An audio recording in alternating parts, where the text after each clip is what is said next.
Hello aspirant. मैं हूं अनिल कुमार सिंह और मैं स्वागत करता हूं आपका चार्ल्स लैम्ब के अगले निबंध क्राइस्ट हॉस्पिटल 5 and 30 years अगो में। आज हम जो पढ़ने जा रहे हैं यह निबंध है चार्ल्स लैम्ब का, जिसमें उन्होंने अपने बोर्डिंग स्कूल के बारे में बताया जब वो वहाँ पढ़ा करते थे। 7 साल उन्होंने वहाँ पर स्टडी की है और किस तरह से वहाँ बच्चों के खिलाफ एक क्रूअल एटमॉस्फेयर था। डिसिप्लिन के नाम पर उनको अक्सर मारा पीटा जाता था, उनको कई बार भोजन भी नहीं दिया जाता था। ये सब उन्होंने बहुत अच्छे से बताया है। टॉपिक की बात करें तो पढ़ने में लगता है कि यह कोई हॉस्पिटल होगा, लेकिन वास्तव में यह एक चैरिटी बोर्डिंग स्कूल था जिसमें गरीब तबके के बच्चे पढ़ा करते थे। तो शुरू करते हैं इसके सारांश को, जो कि काफ़ी मेहनत के बाद बनाया गया है। उम्मीद है आपको वीडियो पसंद आएगा। आगे बढ़ते हैं इसकी समरी पर। जैसा कि पहली लाइन में ही स्पष्ट कर दिया मैंने आपको कि यह कोई हॉस्पिटल ना होकर के एक स्कूल है। बस नाम से इसके है कि चाहे ये हॉस्पिटल है, Christ hospital, but actually it is a boarding school. और यहाँ पर कॉलरिज, जो कि एक रोमांटिक मूवमेंट के जो पोएट हैं, विलियम वर्ड्सवर्थ के साथ काफी इनकी अच्छी दोस्ती रही है।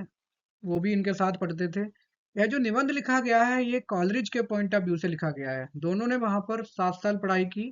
कॉलरिज हालांकि बाद में भी पढ़ते रहे थे, लेकिन लैम ने सिर्फ प्राइमरी सेक्शन से पढ़ाई करने के बाद वहां से वो चले गए किसी दूसरे स्कूल में। बताया गया है कि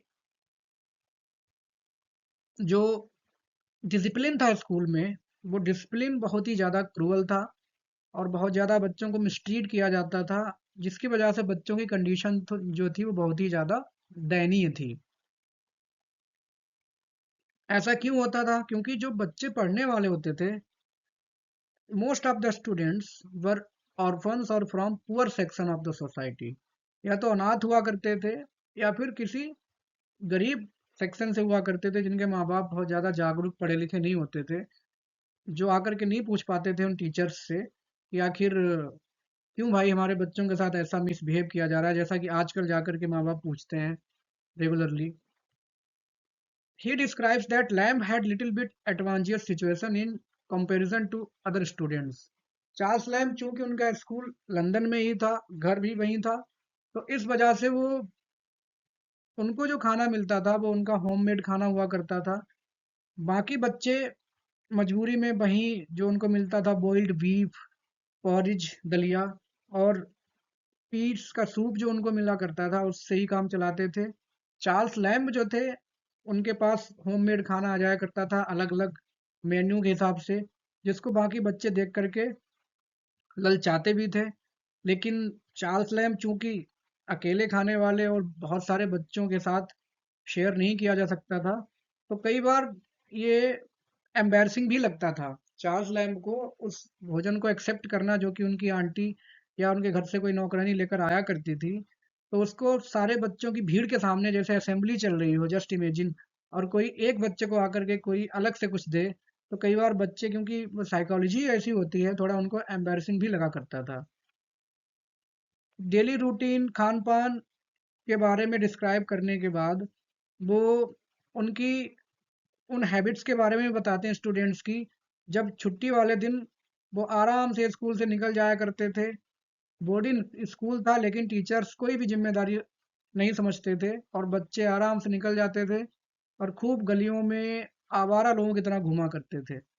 ऐसे घूमते थे जैसे कि उनका कोई भी दुनिया में हो ही ना। और बगल में जो एक नदी थी उस स्कूल के बगल में, वहां जाकर के नहाया करते थे, बिना इस किसी डर के कि कहीं कोई डूब के भी ना कुछ हादसा ना हो जाए। इसमें एक तरह से केयरलेसनेस ऑफ द टीचर्स जो है वो शो होती है कि कैसे उन लोगों ने बच्चों को यूं ही उनके हालात पे छोड़ रखा था।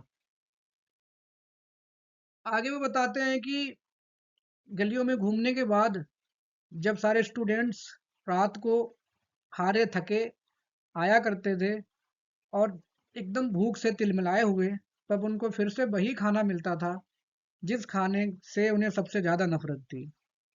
लेकिन कोई ऑप्शन ना होने की वजह से उन बच्चों को वही खाना मजबूरी में स्वैलो करना पड़ता था, निगलना पड़ता था। ये उन्होंने बताया है।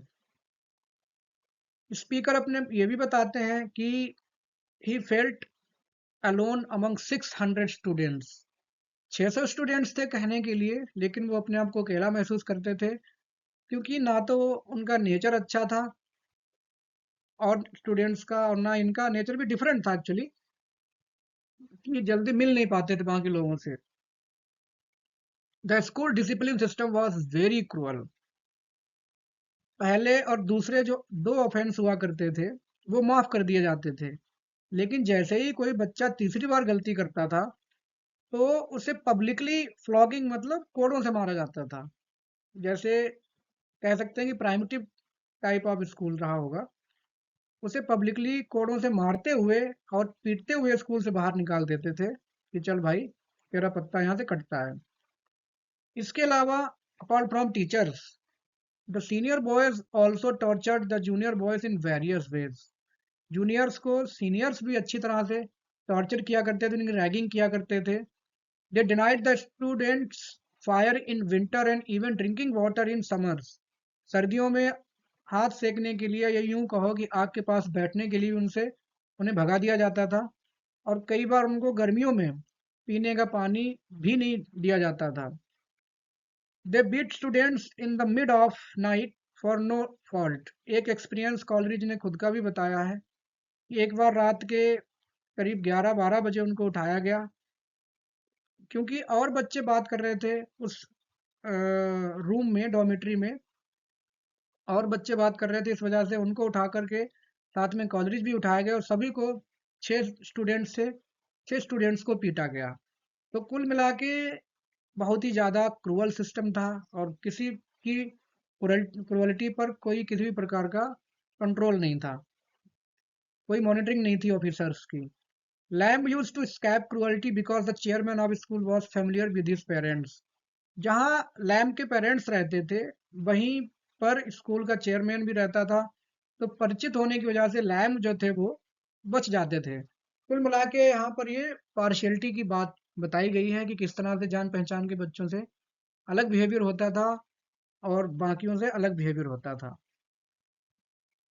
इसके अलावा जो क्रुअलिटी थी या जो पनिशमेंट था, उसके टाइप्स भी बताए उन्होंने, जैसे describes various types of cruel punishments inflicted upon the students like flogging, locking in a room, denying food, even water. कोड़े मारे जाते थे, कमरे में बंद कर दिया जाता था, खाने के लिए खाना नहीं दिया जाता था, और कई बार तो पानी भी नहीं दिया जाता था। ये बात हो रही है उस कंट्री की जो कि पूरी दुनिया पर राज करने के लिए जानी जाती है, इंग्लैंड। सोचिए वहां ऐसे स्कूल भी हुआ करते होंगे। देवर समटाइम्स केप्ट इन फिटर्स। कई बार उनको बेड़ियों में जकड़ के रखा जाता था, जैसे कि कोई बहुत बड़े अपराधी हों। Speaker gives some examples of punishments and termination of students. कुछ उन्होंने निबंध में बताए भी हैं कैसे कैसे, किस पनिशमेंट के लिए कैसे स्टूडेंट्स को निकाला गया। Further the speaker describes some teachers of the school. The school was divided into sections, lower and upper. जो लोअर सेक्शन था उसमें चार्ल्स लैम्ब पढ़ते थे, और अपर सेक्शन में पढ़ने से पहले ही उन्होंने स्कूल छोड़ दिया था। James Boyer was the in-charge of the upper section and Matthew Field was of the lower one. अब सोचिए कि स्कूल जब इतना महान है तो टीचर्स ही वहाँ के महान होंगे, क्योंकि स्कूल अपने आप में कुछ नहीं है, वो टीचर से ही बनता है, स्टूडेंट से ही बनता है। फील्ड जो थे, he was a gentle man, never beat students, जो कि कभी भी पीटते नहीं थे।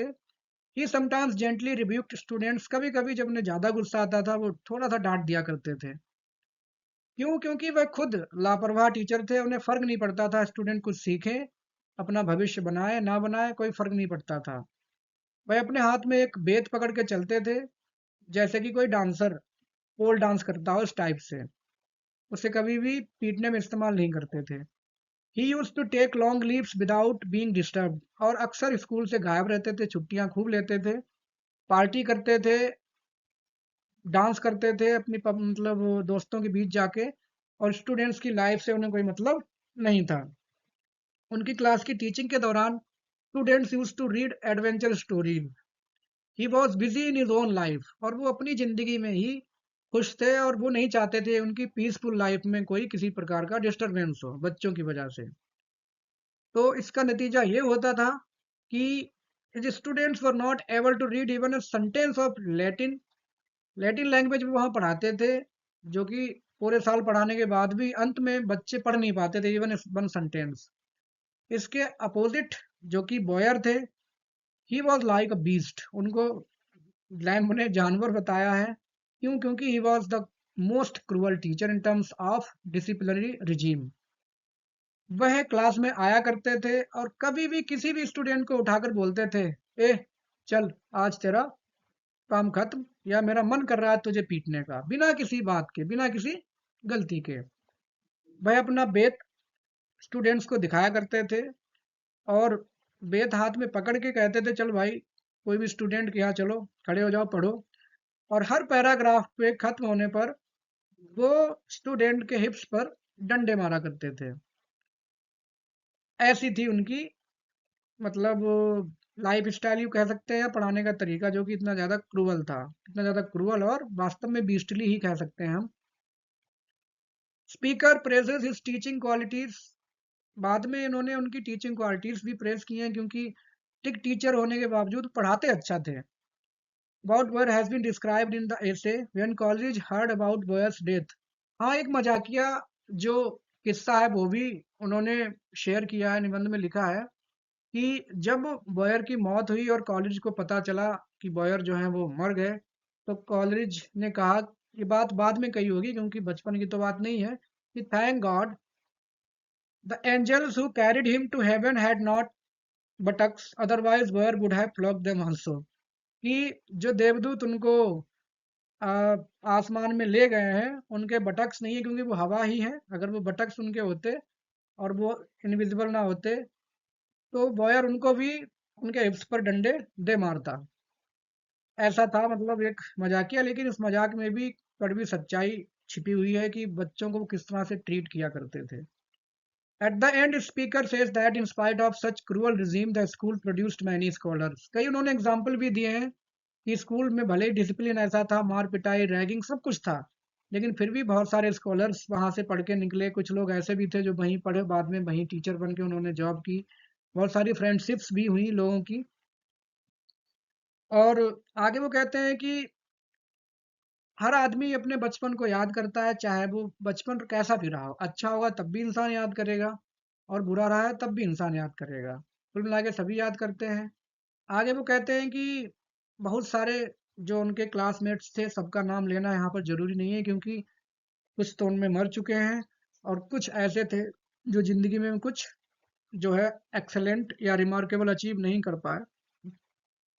टाइम जो है, वेदर गुड और bad, passes, so all the cruelties, sorrows, smiles, happy or sad moments of school are now extinct। वो बताते हैं कि भले ही जो ऐसा भी स्कूल था, कुछ भी कंडीशन रही हो, लेकिन क्योंकि अब हम सब बड़े हो गए हैं, तो वो सारी यादें अब धूमिल हो चुकी हैं।